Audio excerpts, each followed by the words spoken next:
Slack's product is a digital workplace offering an integrated communications platform to organizations to enable team collaboration. Slack as a business model pattern can be described as freemium.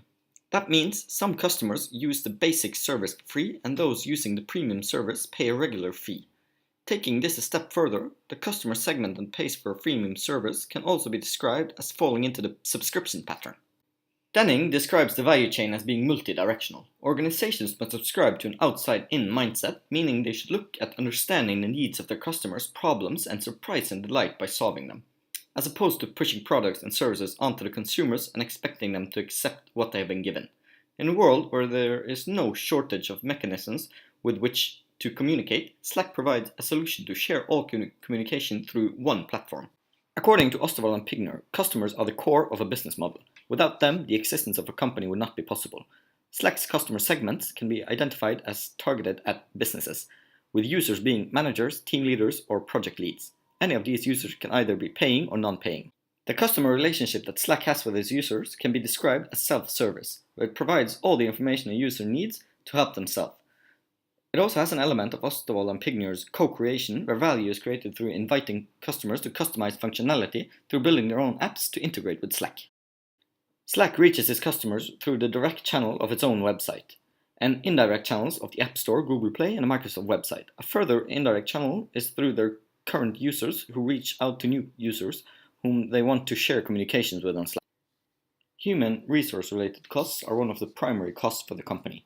This includes costs for all administrative and operational activities. Infrastructure and server maintenance is another large cost for the company. Slack needs to stay relevant to continue to thrive, and technological development is a key focus to achieve this.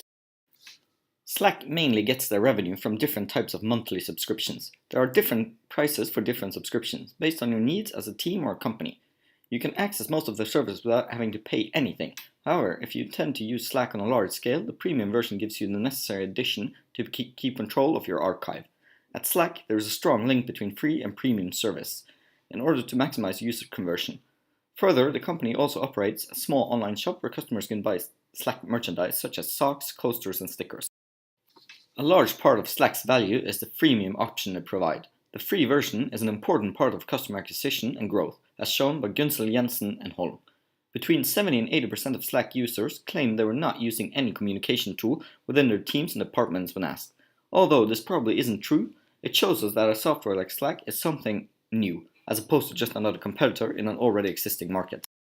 Payment providers are critical partners of Slack. Due to providing services to individual as well as enterprises, they offer a wide variety of payment partners. Slack wants to improve quick and easy payment service, and for the last year they have been trying to integrate voice platforms. Google Cloud is a strategic partner to deepen integration on its collaborative platforms. Slack and Google are trying to connect its products and services such as Google Docs, Google Drive Bot, and G Suite. Trello, the project management application, and GitHub, a code hosting service, are just a few of Slack partners. Software development is the most important activity for Slack. They are constantly trying to improve all their features. Osterwald and Pignol categorizes this activity as platform network, where it is focused on maintaining the platform network. Customer service is available to any Slack consumer for information before, during, and after purchase. Help Centers offers key guidelines for holy and efficient usage of Slack tools. Slack is a communication software with an integrated platform for group collaboration that is directed for workplace team, that provides chat rooms and operating systems for companies.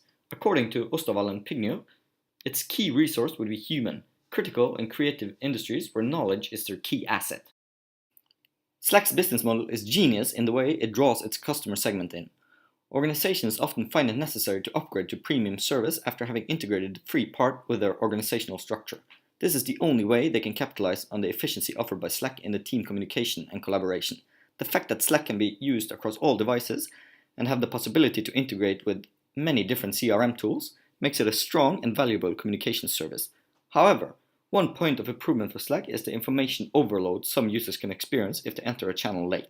It can sometimes be messy to walk your way back up a channel thread to figure out what has already been discussed.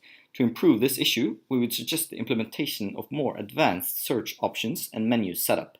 This will create a better overview for customers and make it easier to navigate through old and/or long channel threads.